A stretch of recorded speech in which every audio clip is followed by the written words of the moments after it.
There's a certain pride. Yeah. Knowing that you created that trick. And we don't often get the opportunity to let people, and it doesn't matter to the audience really, like I invented this trick, or I put some pieces together of existing classics of magic and I created this new, presentation of it or whatever it is.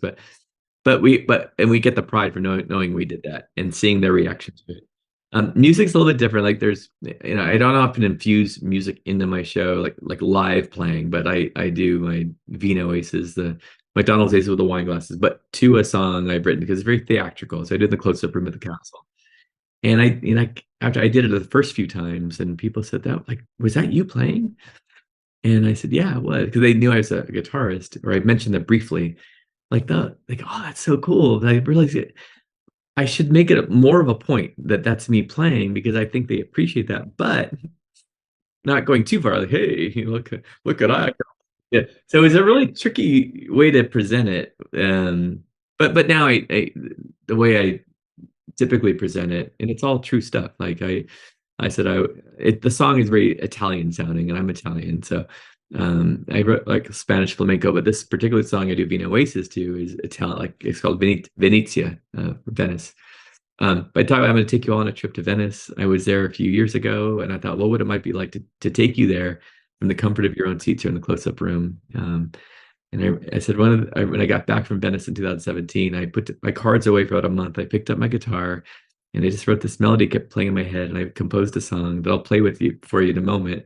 But it just reminded me being in Venice, and I want you to experience that too. And then also, then I bring out the cards and aces and etc. And then there's wine or vino as we call it. And then so now imagine yourself on a gondola ride, sipping some wine, listening to a song I wrote just for you. And I go right into it. But that's the way I present it. It doesn't seem cocky at all, and it's not. But it's like it's like a gift, right? So anyway, but I had to work for a little while just to come up with just the right way to say it. But at the end, it's like if they're transported to Venice, and it's just a card trick, right? But none of this is just none of these things. It's not. It's never just a card trick. It's never just a SpongeBob routine. It's a moment. And sometimes we need to deliver that for them because they may have a limited view of what magic is, and that's fine. You meet people where they are, and it's like they may think, oh, you're not going to fool me, or like, whoa, I bet it must be fun to fool people. And I used to take offense to that because magic's what's more than that. But I mean, it's not their fault that's all. So now is our opportunity to show them what magic really truly could be. And I think that's another pride that comes out of it, right? So, and they leave entertained, they leave being touched, they leave maybe with the feeling that anything in their life is possible now. And so I think that's really why I love magic the most. Man, that story alone like had me feeling sentimental, dude.